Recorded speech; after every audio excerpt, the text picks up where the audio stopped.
Please subscribe my channel. The morning of my wedding day seemed like a dream, as if I was living in somebody else's world. The hotel room had a light scent of steam and men's fragrance. My suit was hanging neatly near the window, with sunlight casting sharp patterns on the material. Down below, guests were showing up. Music was being checked. Laughter drifted up through the air vents. Everything sounded perfect. Everything looked perfect. I remember thinking how odd it was that my hands kept trembling. My name is Matthew, 32 years old. I had waited a long time for this day. For Sarah, we had been dating for almost 6 years and engaged for 2.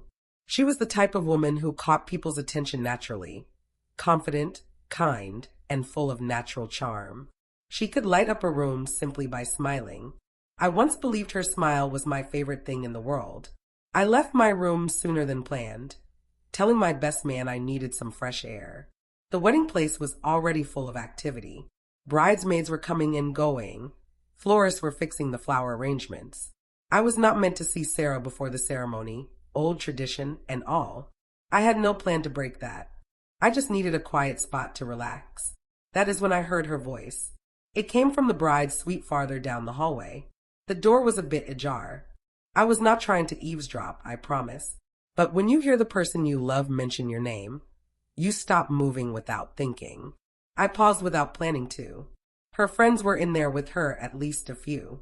Champagne glasses made soft clinking sounds. Someone giggled.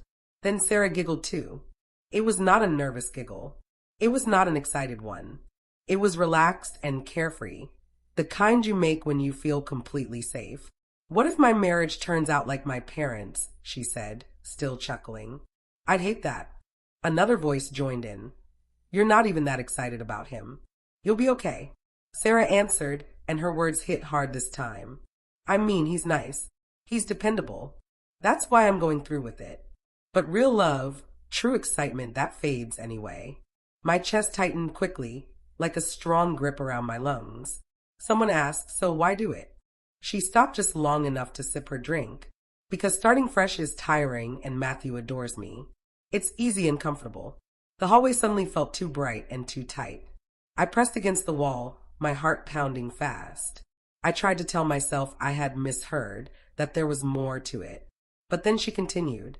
"I mean, what if my old boyfriend had actually matured?" she said, laughing again. "That would have ruined everything." A couple of her friends gasped, then joined her laughter. One asked, "Do you ever miss him?" Sarah answered right away. "Sometimes, especially when I think about what it felt like to be desired that intensely again." My stomach sank. It was not only the words. It was how casually she said them. No regret, no hesitation, just open truth shared because she thought I was elsewhere, adjusting my tie and imagining a future that only lived in my mind. I backed away quietly, my shoes making almost no noise on the carpet. My thoughts raced, pulling up old memories and making them look worse. The time she seemed far away, the way she grinned at her phone, the teasing comments about me being too predictable. I had ignored them all before. I always had. I stepped outside. The fresh air felt like a sharp wake-up. Guests passed by, smiling, congratulating me, saying how lucky I was. I nodded and smiled back, acting the role. Inside, everything was breaking apart. I told myself to talk to her directly, to ask for explanations, to cancel it all. But a quieter, cooler thought said to wait and see what happened next.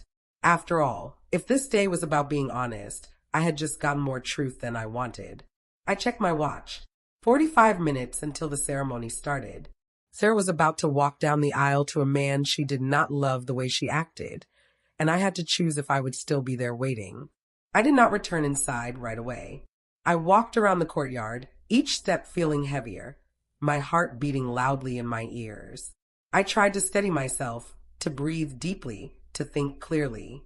But every time I shut my eyes, her carefree laugh came back, light and without worry, a sound I used to love, now filled with hurt.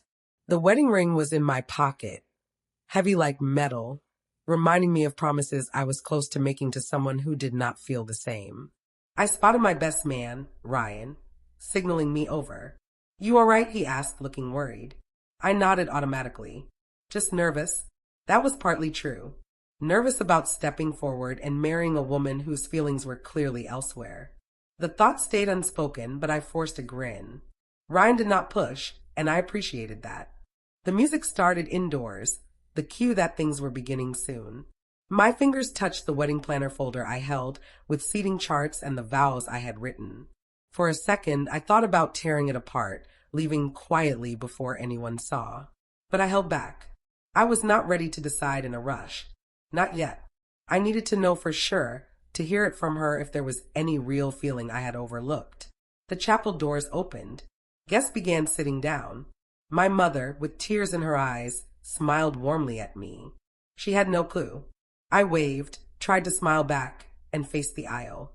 Sarah stepped into view at the entrance, beautiful and perfect in her dress, chosen to create strong emotions. My heart raced on its own. Old memories mixed with the present. Every time I had seen her dressed up, every smile she gave me before. I felt a rush of love I thought would last forever. Now I wondered if any of it was ever true. She glanced down the aisle, looking for me, and our eyes locked. For a brief moment, something like awareness or perhaps regret flashed on her face, but it disappeared fast. She looked back at her friend for support. That instant brought sharp understanding. Any love she once had for me was gone, replaced by ease in pretending, comfort in keeping up appearances. The ceremony started, and I moved toward her. Every step was on purpose, every heartbeat louder than the songs. The officiant talked about love, commitment, and loyalty. I said my vows with a voice shakier than I wanted. I promised to honor, cherish, and love you. I looked into her eyes for even a tiny sign, something showing she was truly there with me, feeling the same. There was nothing.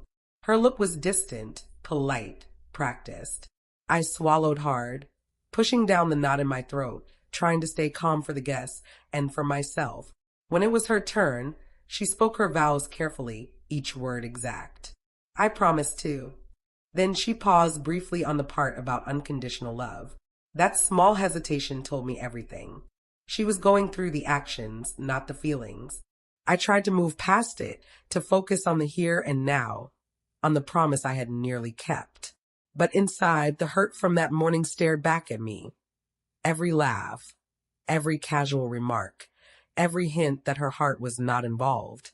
By the end of the ceremony, vows said and ring on her finger, I felt like an observer in my own story.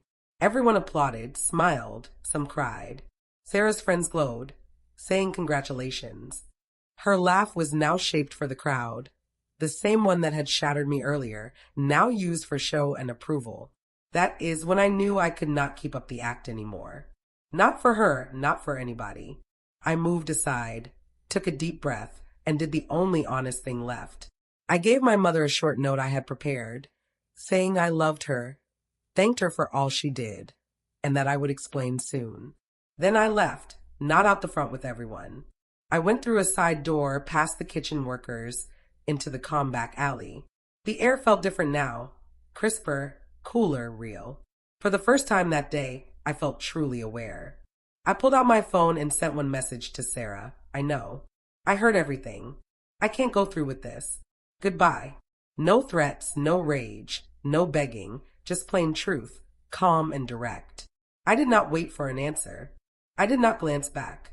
I walked toward the main road, my steps echoing on the ground, the pressure in my chest easing a little with each one. A few blocks later, I found a cozy coffee shop, got a drink, and sat looking out the window. The city kept moving around me, unaware. But something changed in me, a painful kind of freedom. The future I thought I was entering had never been real. Now, walking away, I saw that true freedom, even with a broken heart, felt more genuine than any ideal wedding. As the sun began to set behind the skyline, I made my first clear choice. I would not stay stuck because of someone else's lack of feeling. I would not let my value depend on missing love from her. Sarah had picked ease over excitement, acting over truth, and I picked myself. That night, I slept alone in my apartment, but for the first time in years, without faking, without worry, and without deception between us. The days ahead would bring questions, messages, maybe apologies or arguments. But on that day, that morning, I had stepped out of a life that was not truly mine and into one that could be. For the first time, my heart, hurt but strong, felt something I had not in a long while. Hope.